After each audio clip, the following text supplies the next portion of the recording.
हे गैरवर्तन केलेलं आहे, गैर आरोप केलेले आहेत, त्यांनी ते सिद्ध करून दाखवावेत। आता मलाच गुन्हा त्यांच्यावर दाखल करण्याची वेळ आलेली आहे। जो व्हिडिओ दिसतोय तो व्यवस्थितपणे रस्त्यावरचा व्हिडिओ आहे।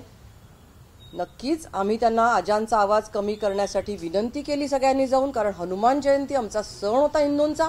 अशा वेळेला सहकार्य करणं त्यांचं कर्तव्य होतं।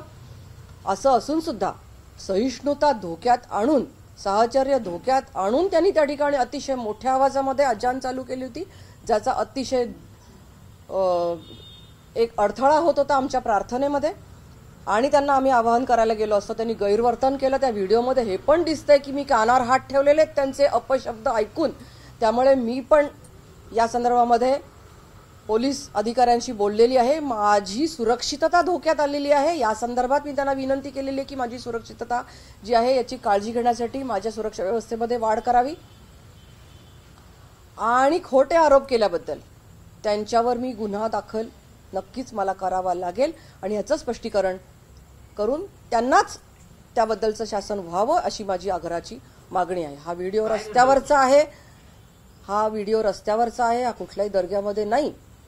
आम्ही सनदशीर मार्गाने मागणी करणारे कार्यकर्ते आहोत आणि जी काही कायदेशीर लढाई आम्ही लढतोय नक्कीच त्याला इथून पुढच्या काळामध्ये आम्हाला न्याय मिळेल आणि सनदशीर मार्गाने आम्ही तिथं जाऊ, तोपर्यंत आम्ही स्वतःला थांबवलेलं आहे। धन्यवाद। बस एवढं सांगितलं मी। ते त्यांनी आणावं ना भाषण, नाही बस आता एवढं बस आहे। ते तुम्ही हे काटून ते लावाल, मी आता ते नाही बस बंद करा, मी सांगते। नाही ही बाईट मध्ये नाही जाणार, त्यांना विचारा ना, त्यांना माहिती आहे ना घटनाक्रम।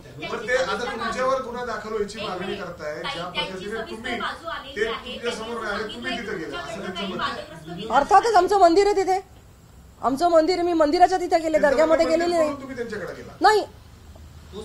ते त्यांचा दर्गा सोडून ते बाहेरच का होते? रस्त्यावरचा व्हिडिओ आहे, कॅमेरा कुठे लागलाय बघा, कोणत्या अँगलनी लागलाय बघा, मी कुठे आहे ते बघा। दर्ग्यामध्ये गेले असेल तर त्याचा त्यांनी व्हिडिओ दाखवावा आणि आरोप सिद्ध करावा। उलट मी कानावर हात ठेवलेत, त्यांचं बोलणं ऐकून मी कानावर हात ठेवलेत, हे सरळ सरळ व्हिडिओमध्ये दिसतंय। धन्यवाद। रस्त्यावर माझी गाडी लागलेली आहे, मी गाडीमध्ये बसतीये, रस्त्यावर माझी गाडी लागलेली आहे, मी गाडीमध्ये बसतीये आणि तिथे त्यांना विनंती करतेय की तुम्ही आवाज बंद करा, कारण आमची प्रार्थना चालू आहे। धन्यवाद।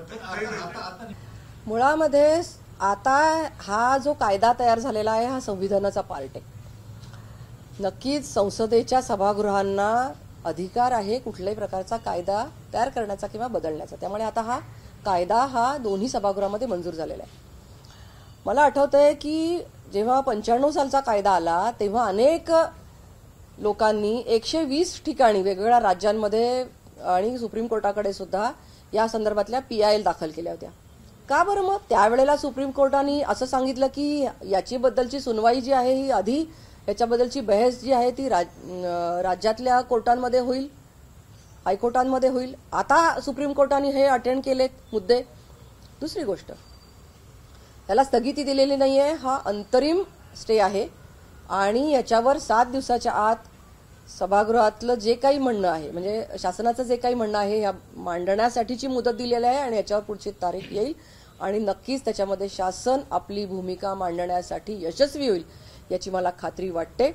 माझं एकच म्हणणं आहे, जे संसदेच्या सभागृहामध्ये आहेत तेच वकील याच्यामध्ये वकिली करतायत, हे कितपत याचा भंग आहे, कायद्याचा भंग आहे, याच्याबद्दलची सुद्धा माहिती ही जनतेला कळली पाहिजे। धन्यवाद।